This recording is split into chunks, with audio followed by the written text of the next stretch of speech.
We came out of the cells at a dead sprint, or at least those of us on foot did. Theo was perched in a semi-clear spot on the pallet behind the Demonthrope, gibbering at his drones in Tau speak and doing his best to keep everything from spontaneously exploding. Tink had a similar spot on Battery Pack, and was splitting his attention between steering the pallet and scouting ahead with Spot. Twitch and Sarge were on point, pulling ahead to cover each corner and doorway. Amy and Doc were keeping an eye on our flanks from the middle of the group. Finally, Nubby was squeezed into a crevice at the back of the pallet, where he was simultaneously able to cover our rear and avoid doing any running. To our immense relief, we made it to the end of the corridor without the Demonthrope doing anything warpy or a swarm of ghost knids just appearing around us. Tink and Theo had said that leaving the cells wouldn't suddenly grant the Demonthrope more power, but the rest of us hadn't been so sure. Anyway, after the first straightaway, we began winding through the area around the cells in a manner that could be described as drunken. Despite all appearances, though, it really was the fastest route available. Due to the chaotic layout of the occurrence border, the size of the pallet, and the amount of the ship occupied by the ghost knids, the path we'd mapped to the sanctum was anything but direct.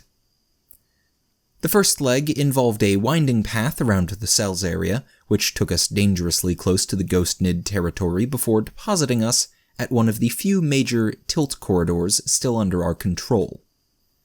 We ran as fast as we could through connecting corridors, across recently cleared storage bays, and up the occasional microlift, ignoring the various minor phenomena, maddening whispers, and occasionally uncleared technical hazards. Our progress was surprisingly good, possibly because we were lent extra motivation by what sounded like every ghost knid on the ship baying for our blood. But it wasn't enough to keep us ahead of the entirety of the swarm. The first pack of ghost knids clawed its way out of an oversized air vent behind us as we exited a short in-bay lift. Luckily, that first pack hadn't included any ghostly termagants or higher forms. It was just a bunch of hormagaunts and rippers.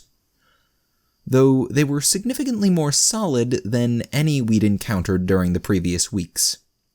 Solidity aside, we knew how to deal with a bunch of melee hostiles coming up a coverless corridor. Nubby began picking off the lead bugs with pulse fire, while Twitch dug through his detonators, and the rest of us just kept moving. As the bulk of the pack passed a pair of yellow X marks on the corridor wall behind us, Twitch found the right detonator and set off 2 of the frag mines he had lined the corridor with. Doc and Amy paused for a second to help Nubby mop up the stragglers, and then everyone returned to their positions, and our flight continued without the pallet ever losing any speed. As the last of us left the corridor, Twitch armed the rest of the mines, and a minute later we heard them start going off. Variations of that little scuffle were repeated a dozen times as we escorted the Demonthrope towards the checkpoint at the start of the tilt corridor. The ghost knids were harder to kill than any we'd encountered during the previous weeks. They took just as much killing as real Tyranids, despite the way they poofed into smoke when they finally died. On the bright side, the bugs' new solidity seemed to have robbed them of their ability to move through walls, though they made up for it with a freakish ability to home in on us. Wave after wave of the bugs came up behind our little convoy, as well as through the vents on the walls and ceilings, and eventually from ahead of us as our course turned back towards the ghost knid territory. The continuous attacks slowed us down a little, but didn't pose a serious threat. They were just gaunts and rippers after all, and we were bloody Imperial Guardsmen. Mowing down endless waves of underarmed Xenos with superior firepower is what the Emperor made us for. Between Twitch's mines, the early warnings, and target marking from Spot the Wonder Drone, and a giant pile of pulse ammo we'd brought along, we dropped most of the nids the second we saw them. Of course, that's not to say that everything went our way. Either the Demonthrope was exhibiting some serious power despite its stasist state, or the occurrence border's warpy little machine spirit had a really twisted sense of humor. On 4 occasions during our twisty run towards the checkpoint at the bottom of the tilt corridor, we ran into phenomena that seemed specifically designed to either slow us down or assist the ghost knid in killing us. 2 of the delays were frustrating, but non-lethal in and of themselves. Twice, immediately after Spot had flown through a doorway, it slammed shut, and reopened on an all-too-familiar giant room filled with fire when we reached it ourselves. The first time it happened, Twitch led us on a winding detour, which had involved several ghost knit attacks in tight corners. The second time, Tink just plasmaed us a new door next to the fiery one. The Demonthrope, or maybe just our terrible luck, struck again at the midway point of that first leg of the journey, when we all simultaneously ran out of breath and were deafened by a shrill and chittering keening sound. It wouldn't have been that much of a problem except for the fact that it coincided with attacks from our front and rear by waves of gaunts. The sudden slowdown and inability to communicate might have been lethal for our exposed point men if the rest of us hadn't been on our toes. Doc and Amy, operating completely independently, both tossed frags at the pursuing swarm, and grabbed a hold of the motorized Demonthrope pallet right as Tink floored it, and Nubby took care of the stragglers.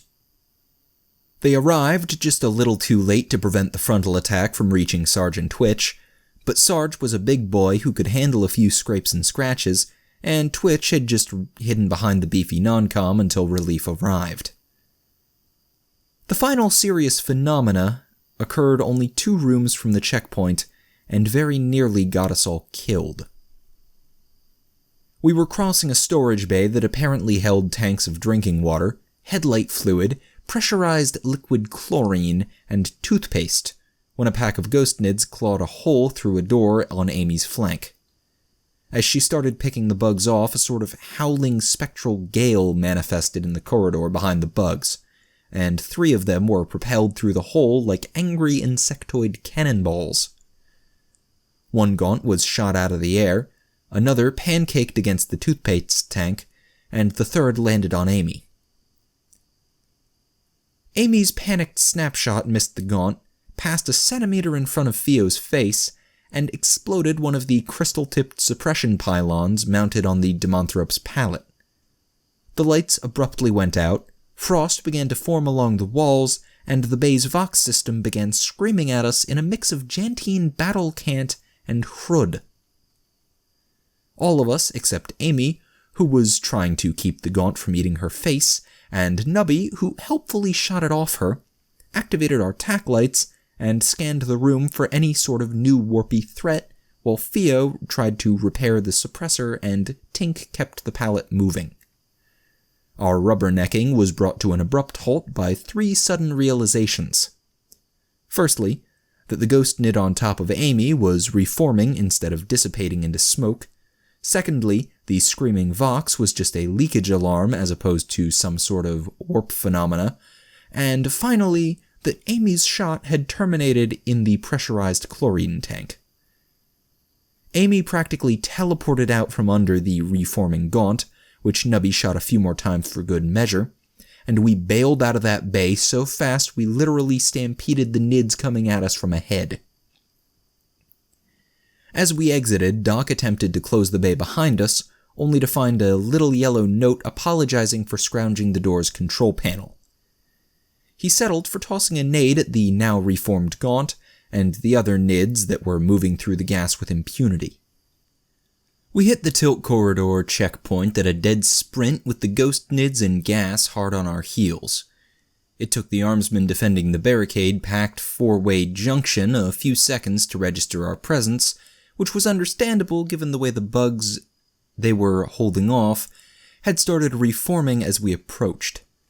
When the sergeant-at-arms leading the group finally realized we were there, he nearly put a round in the Demonthrope out of sheer reflex, but Sarge caught him in time and started belting out orders. Our initial plan had been to take a breather, restock on ammo, and swap out the pallet's batteries for the ones we'd stashed here, but the reforming nids and the inexorably approaching gas cloud meant there wasn't time. Each of us grabbed what we could in the 10 seconds it took Sarge to order the armsmen to get ready to bail, preferably to somewhere airtight, and Tink coupled the pallet to the cart thing waiting at the edge of the tilt corridor. Theo, still busy trying to fix the psi suppressor Amy had shot, screamed at the tech acolyte holding the replacement batteries to hop on the cart, and followed the terrified cogboy aboard. An entire 30 seconds after our arrival, the armsmen manning the barricades beat feet. By the 40-second mark, a mix of chlorine gas and warp-spawned Tyranids had filled the checkpoint. 10 seconds after that, the det pack Twitch had left on the pile of leftover ammo, turned the whole place into a gas and gore-filled crater. We would have stopped to high-five each other, but we were a little too busy holding on for dear life as we raced down, or up, depending on how you looked at it, the tilt corridor. Now, those of you who haven't been aboard a ship as kludged together as the Occurrence border might be wondering what tilt corridors are. According to old Bill, they were grav lifts, shafts with angled grav plates so you can just walk up them like a corridor instead of waiting for a lift, from back before his time when the Occurrence border still had an organized ship-wide gravitic field. At some point during the transition to the current ad hoc system, either some sort of titanic accident or the hard work of one of his predecessors had twisted all 4 shafts into massive ramps which paradoxically pulled upward. The end result was that inside the tilt corridors going up ship, as we wanted to do, was downhill, and a pretty steep downhill at that. So picture a 300-meter tall slide with a 6-person cargo cart at the top. Now add 6 guardsmen, a Tau scientist, and a terrified tech acolyte, and a demonthrope-laden pallet. Finally, put a cargo bay and a 90-degree gravity shift at the bottom, and give the whole thing a push. It was pretty high on the list of stupidest ways we'd ever traveled, or at the top if you lumped it in with traversing the warp in a glorified space hulk. But at least Spot was there to record the terrifying amount of air we got as we reached the bottom of the corridor and shot out into the bay. Now when I say terrifying amount of air, I mean terrifying. The only reason we didn't hit the 10-meter high ceiling of the cargo bay was because the cluster of ghostly gaunts we hit first. We exploded into the bay in a shower of chitin and ichor, sailed over a barricaded group of guardsmen, passed just under a massive light fixture, came down on another cluster of ghost nids, and skidded to a juicy halt in front of the armsmen protecting the doors to the aft cargo lift. The armsmen stared at us, and the elderly engineer fiddling with the doors yelled at everyone to keep it down while he worked.